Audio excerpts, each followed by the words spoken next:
Alright, guys, so I just want to state, I want to do a disclaimer as I start this new book, Communist Manifesto. I'm sure this book is banned some places, who the fuck knows. I read this book before, I want to say some years ago. Thinking if I should tape this book. But this is the Communist Manifesto. I read this shit, probably like 10 years ago. I'm not sure, sometime after high school. For sure before I was 25 years old, so. But I didn't read it out loud. Pretty tired. But we're going to start this book. There's an actual preface. So it's called Communist Manifesto of the Communist, or the Manifesto of the Communist Party by Karl Marx and Frederick Engels. Authorized English translation. It's actually edited and annotated by Frederick Engels. International Publishers, New York. So there's an actual preface by Frederick Engels, and this first part will be the preface. So the preface by Frederick Engels. Again, this is a disclaimer. This is for study purposes. When I read it before, I had a bad idea about my own country. The idea of, parents who struggle to grasp what it is to be a good parent, who struggle within themselves so much that they didn't have the wherewithal or the understanding of, or even just the energy. They didn't have the peace and happiness within themselves to really muster up the care, muster up the love for their children, which makes, when you mistreat your kids, it makes their life tougher, That's how I felt as a young man, reading this. I felt just had a bitter taste about capitalism and fuck money, it's not about money. But then when you're like a 33-year-old man and you sit here and you realize, like, I gotta do shit myself now, I can't depend on nobody. When you're at that place of like when just becoming an adult at 18 years old, you still feel like, like entitled to being taken care of, or entitled to reparations, you could say. Now that you're older, you're like, I get it. You either play the game, and the game is get your ass up every day and work, because you got to feed yourself. Look to the left and to the right, your mom and dad are in the middle of the ocean swimming too. And they don't have enough to continue carrying you on their back while they're trying to paddle to remain afloat. So, well, anyway, here's a preface by Frederick Engels. You're either left to play the game, or there's places for people who don't play the game here. But there is other ways, if you don't, if you have a bad idea about the society you're living in, go find another one. Go gain citizenship in another country where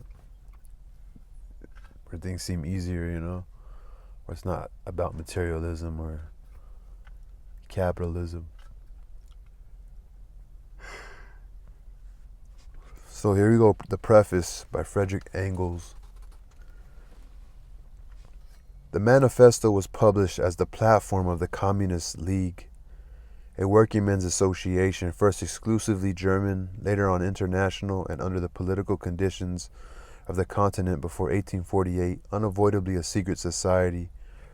At a Congress of the League held in London, November 1847, Marx and Engels were commissioned to prepare for publication a complete theoretical and practical party program. Drawn up in German in January 1848, the manuscript was sent to the printer in London a few weeks before the French Revolution of February 24th. A French translation was brought out in Paris shortly before the insurrection of June 1848. The first English translation, by Miss Helen Macfarlane, appeared in George Julian Harney's Red Republican, London, 1850. A Danish and a Polish edition had also been published. The defeat of the Parisian insurrection of June 1848, the first great battle between proletariat and bourgeoisie, drove again into the background for a time the social and political aspirations of the European working class.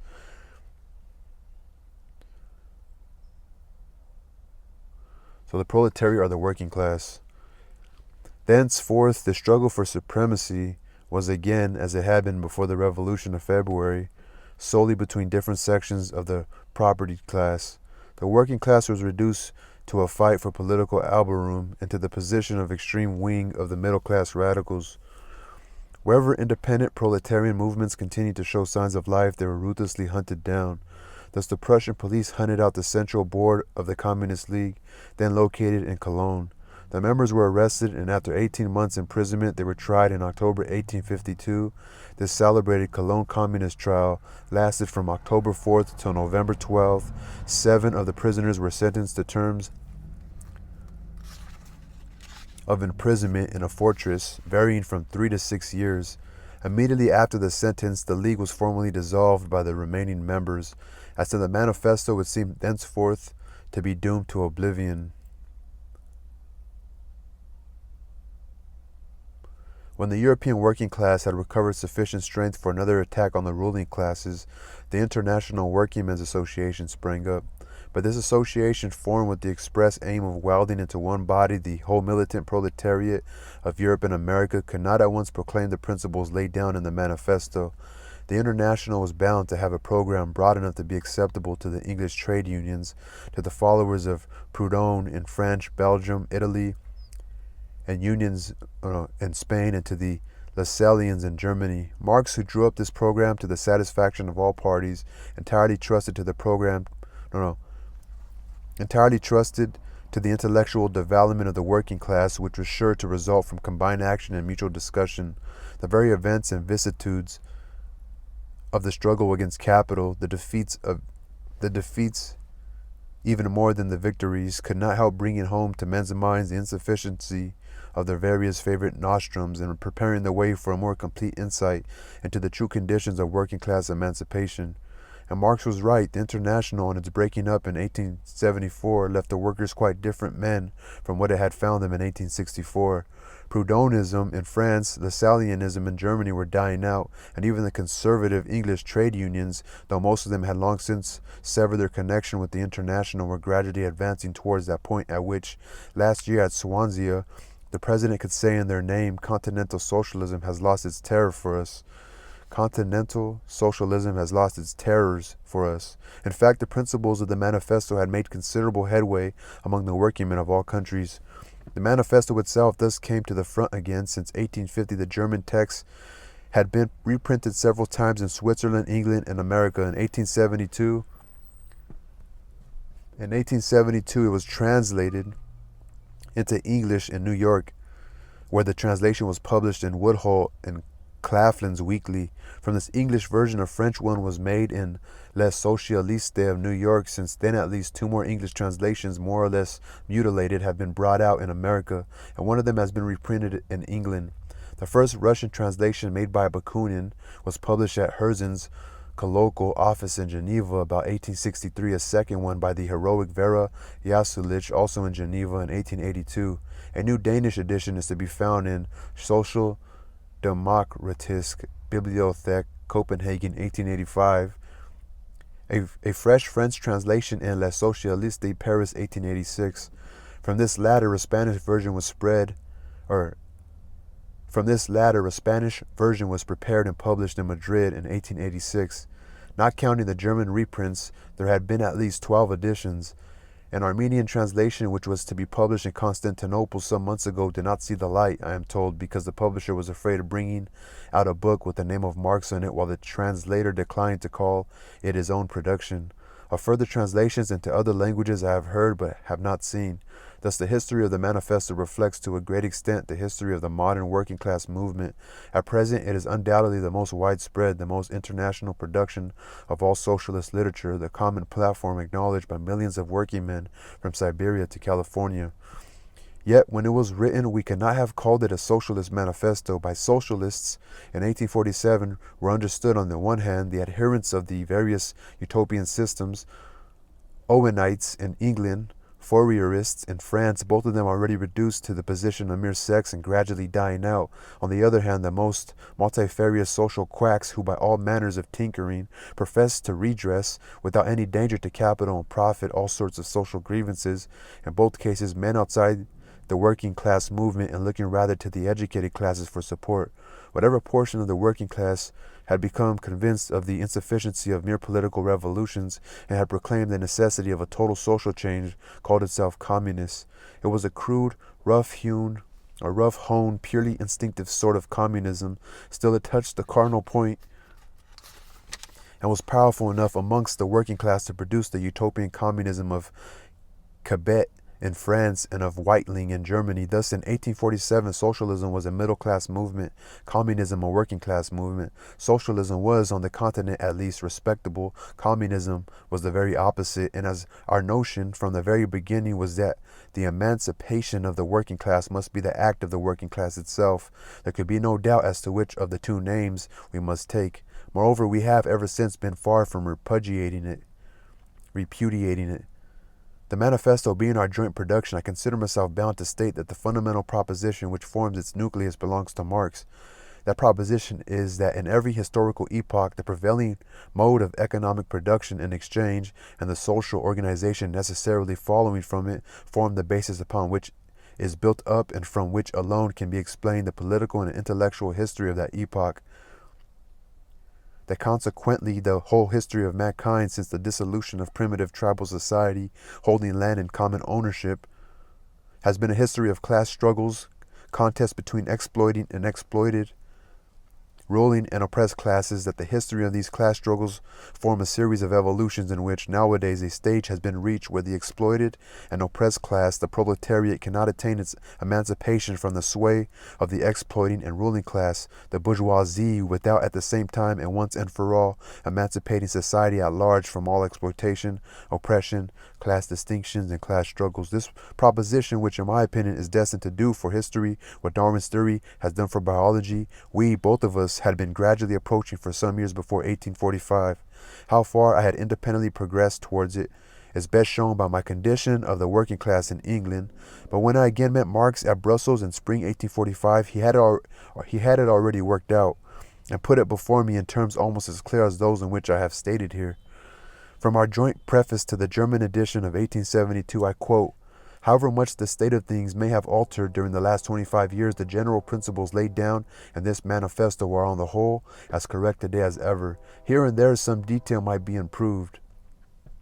The practical application of the principles will depend, as the manifesto itself states, everywhere and at all times, on the historical conditions for the time being existing, and for that reason no special stress is laid on the revolutionary measures proposed at the end of the section 2. No special stress is laid on the revolutionary measures proposed at the end of Section 2. That passage would, in many respects, be very differently worded today, in view of the gigantic strides of modern industry since 1848 and of the accompanying improved and extended organization of the working class, in view of the practical experience gained, first in the February Revolution and then still more in the Paris Commune, where the proletariat for the first time held political power for 2 whole months. This program has in some details become antiquated. One thing especially was proved by the Commune, viz., that the working class cannot simply lay hold of the ready-made state machinery and wield it for its own purposes. See the Civil War in France, addressed by the General Council of the International Workingmen's Association, 1871, where this point is further developed. Further, it is self-evident that the criticism of socialist literature is deficient in relation to the present time because it comes down only to 1847. Also, that the remarks on the relation of the communists to the various opposition parties, section 4, although in principle still correct, yet in practice are antiquated because the political situation has been entirely changed and the progress of history has swept from off the earth the greater portion of the political parties there enumerated. But then the manifesto has become a historical document which we have no longer any right to alter. The present translation is by Mr. Samuel Moore, the translator of the greater portions of Marx's Capital. We have revised it in common, and I have added a few notes explanatory of historical allusions.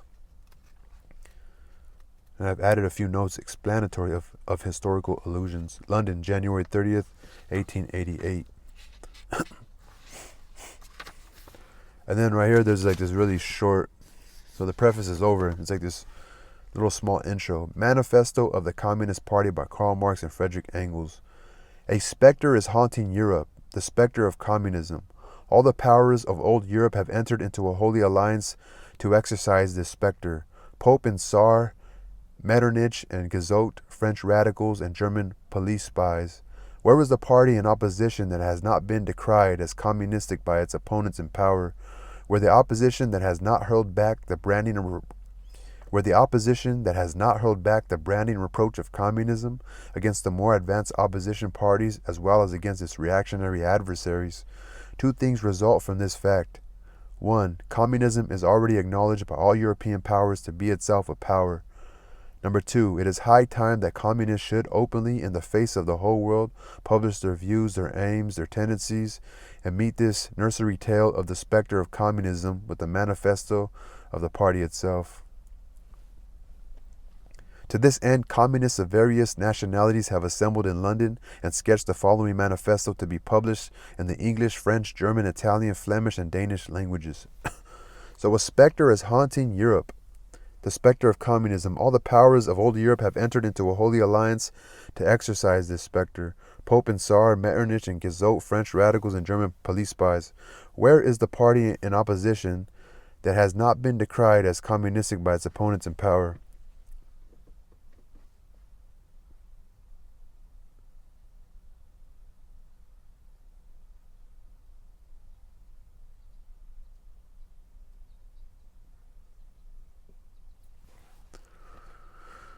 So where's the party in opposition that has not been decried? So he's saying like anybody who's ever gone against anybody in power, point to me one that hasn't been accused, of being a specter. That's what he's pretty much saying. The second part, where the opposition that has not hurled back the branding reproach of communism, where the opposition against the more advanced opposition parties. Yeah, I don't really understand that too much, but peace.